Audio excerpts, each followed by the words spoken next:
Hey everyone, it is Chris with Spy Living, and again, Happy New Year. It's Monday, the start of the first kind of week of the new year, and we're trying to move along with our goals and our accomplishments.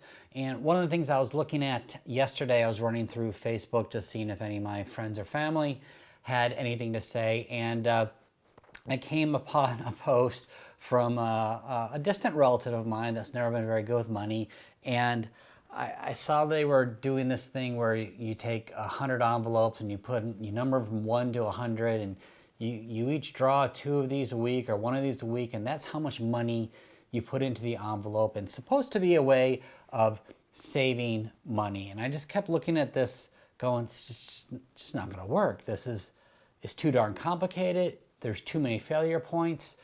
And I mean, I look at it, I don't even think I have 100 envelopes in my house right now. So, many of you might be thinking, well, what's the big deal? They're trying. But in reality, it's hard because it requires you to remember to do this every single week. And not everyone is good at that.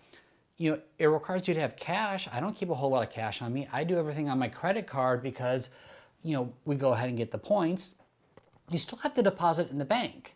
Because if it's just sitting in a drawer somewhere, you're not earning any interest on that, even if it's a little bit, and it's too easy not to do it. I mean, oh, I don't have the cash, I can't do it this week. Oh, things are a little bit tight this week, I'll do it next week. Or even worse, oh, well, things are a little bit tight, let me borrow what I just put in there. So instead, what we want to do, or what you should do if you want to go ahead and build your savings account, is to actually automate it as much as possible. And so in this video, what I'm going to do is I'm going to show you tell you how to do it, and more importantly, why it works, right? Why this works to help build your savings account. So first thing we're going to do is we're going to look for an online savings account. And I know this is not anything new or revolutionary, but just hear me out. There's still a lot of people who don't use them. There's still a lot of people that use just a normal savings account. And for those of you who already have a savings account, it doesn't work. The psychology does not work to help you with your savings. So, and the reason it doesn't work for your savings that's connected to your checking at your local bank is, 9 times out of 10, the interest is horrible, like practically zero. So what's the point? Second, it's only slightly easier than the envelopes, and finally, you have way too easy access to that money. So we want to make it super easy to save and put a little bit of a roadblock in front of actually getting the money out. It's not a huge roadblock, but a little bit. And this is what an online savings account does, right? I'll show you why it makes it easy to save, but for you to actually have money out, you actually have to tell the online savings bank to put it back into your checking account, and that can take 1 or 2, sometimes 3 days. And so that's where I talk about making it a little bit more difficult to get it. So there are a lot of online savings accounts out there. Capital One 360, Ally Bank, Marcus by Goldman Sachs, Amex High Yield Savings, CIT. I mean, there's tons of them. Use the one that works for you. For this example, I'm going to use Ally Bank. And I'll tell you why I'm going to use Ally Bank. I use them. I like them a lot. And so if you haven't signed up for one of these, I'll leave links below to some of these different online savings banks that you could sign up for. You go online, you sign up for it, you put in your bank account information, and what they'll do is they'll do 2 small deposits into your bank account. You go look at your bank account, and then you go into the online savings account and say, yes, you deposited 22 cents and 43 cents on these days, and it links your account. And then once the accounts are linked, you can go into this case, let's say Ally Bank, and say, I want to pull money out of my checking account into my savings, or take money that's in my savings, push it back towards my checking account. So once it's set up, we can actually start our automation.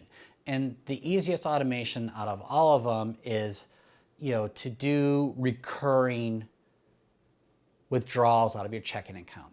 And it could be as little as $25 a week. It can even be as little as $25 a month, but ideally $25, $50, $75, $100 a week that Ally Bank will then go and pull directly out of your checking account and put it into your savings account. Now, the reason this works is because you don't even have to think about it. You just set it up and every week, boom, it goes out. Boom, it goes out.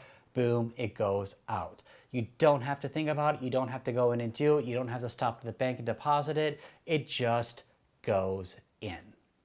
Now, the second great thing about this is because it's automatically pulled from your bank account, there are a lot of people who just spend whatever's in their bank account. And if it's not in there, then they don't spend it. Versus if they see it in their savings account when they go to the ATM machine and they can easily move it, they're going to spend it. And so this way here, we make it just a tad bit harder for you to spend. Now, there are a few other reasons why I chose Ally Bank, and these might help you in what they term micro savings, right? Which is little tiny savings at a time that kind of snowball over time. So first of all, Ally Bank pays one of the better interest rates. It's not much, it's 0.5%, but compare that to your local savings account that's probably paying 0.01%, you'll get a little bit extra money. 2, easy to use interface. 3, they allow you to do the recurring transfers. And I'm going to tell you, back in late 90s when I first started doing this and interest rates were really good, I was doing this with like 4 or 5 different online bank accounts where like every other week it was going to a different bank account. And I was just building up savings like crazy. Where it probably would have been better is actually putting it into investments a little bit more, but still I was building a cash cushion that I needed for myself. Now, there's 2 other things that I like about Ally and why I suggest them. First is their buckets, and what their buckets allow you to do is to set up little tiny sub-accounts for specific spending needs. So if you have a vacation coming up you want to save for, or you need to do a down payment on a car, or you want to buy a new TV, they allow you to set up 10 different buckets and to allocate that cash into those different buckets.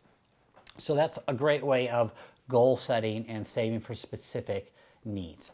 The other thing that they have is this thing called boosters, and they have a couple different boosters. One of them is specifically if you use their checking account, which I don't, and another one, it just analyzes your checking account and sees that you have excess cash that you're not spending and pulls it into your checking account for you. But the way they say they're really cautious is they only pull a limited amount out and no more than like once or twice a week.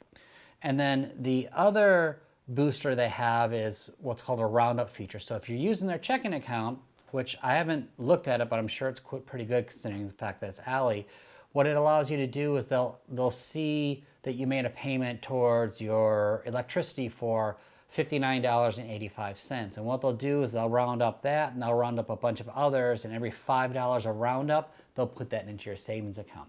And their little tiny boosters like that make a big, big difference. So again, why does this work? One is it's automated. You don't have to think about it. It just happens.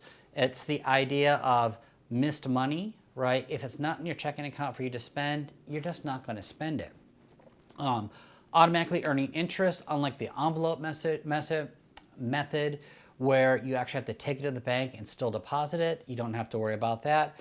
And the last thing that makes this really good is what I like to call a pleasant surprise, in that depending how aggressive you are, after 3 months, 3 months of, let's say, $75, that's $300 a week. After 4 months, you have $1,200 in your bank account. Now, $1,200 doesn't sound like much, but according to a study done a few years ago, 60% of the US population has less than $1,000 in their savings account.